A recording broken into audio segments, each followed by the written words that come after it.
రూపాయి బియ్యం తినలేం, 50 రూపాయలకి బియ్యం కొనలేం.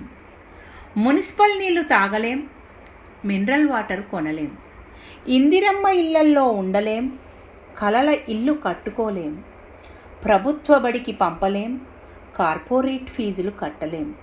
సర్కారు దవాఖానాకు పోలేం, కార్పొరేట్ బిల్లులు కట్టలేం. సిటీ బస్సుల్లో వెళ్ళలేం, బండికి పెట్రోల్ కొనలేం. ఎందుకంటే మనం మిడిల్ క్లాస్ కాబట్టి. కులం పోవాలని చెప్పేది మనమే, కులం చూసి ఓటు వేసేది మనమే. అవినీతి పోవాలనేది మనమే, అవకాశం వస్తే అవినీతిని సమర్థించేది మనమే.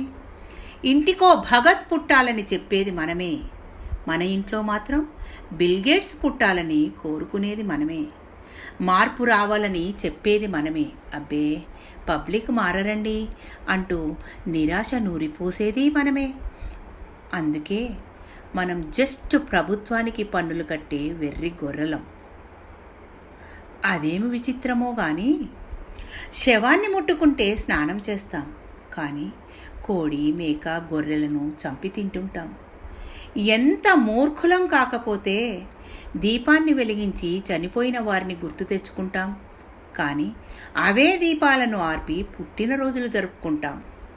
మన ఆచారాలు ఎలాంటివి అంటే, ప్రాణం పోయిన శవం ముందు వెళ్తుంటుంది, ఊరి జనమంతా వెనుక వస్తుంటారు. అలాగే పెళ్లి కొడుకు పెళ్లి కూతురు ఊరేగింపులో వెనక వస్తుంటారు, కానీ ఊరి జనమంతా ముందు వెళ్తుంటారు. మంచి పని చేసేవాడు ఊరూరూ తిరుగుతాడు, కానీ చెడ్డ పని చేసేవాడు ఎక్కడికి వెళ్ళడు. సారాయి అమ్మేవాడు ఒక దగ్గరే ఉంటాడు, కానీ అదే పాలమ్మేవాడు ఊరూరు వీధి వీధి ఇంటింటికి వెళ్తాడు. మనం ఎంత తెలివైన వాళ్ళమంటే పాలవాడిని మాటి మాటికి అడుగుతుంటాం, నీళ్లు కలిపావా అని. కానీ మందులో మాటి మాటికి నీళ్లు కలిపి తాగుతుంటాం. గ్రంథాలయంలో భగవద్గీత ఖురాన్ పక్క పక్కనే ఉంటాయి, కానీ ఎప్పుడూ అవి తగువులు ఆడుకోవు. కానీ ఆ రెండూ చదివే వాళ్ళు మాత్రం తగువులు ఆడుతుంటారు.